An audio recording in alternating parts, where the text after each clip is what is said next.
Welcome. In front of me is a LENOVO Tab M11, and today I will show you how we can capture a screenshot on this tablet.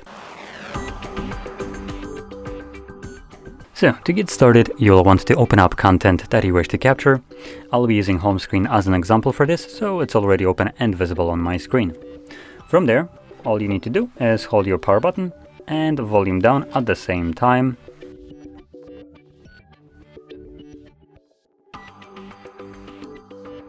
There we go. And as you can see, it captures your screenshot. Shows up right here for a brief moment with a couple options. I believe like, how's it? Delete, share. We have share, delete, and scrollable, which is inaccessible to us, the scrollable screenshot, because there's no content to actually scroll down on. This isn't scrolling down. So something like, oh, not settings, maybe a web browser. So I assume web browser would be good if you have anything that you're searching for, and you can scroll down, and the scroll is basically on the whole page. In any case, once you capture your screenshot, you can find it in your Photos application, and from here you can navigate to Library and find Screenshots Album.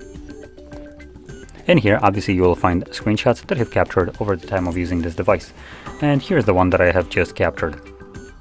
So, with that being said, if you found this very helpful, don't forget to hit like, subscribe, and thanks for watching.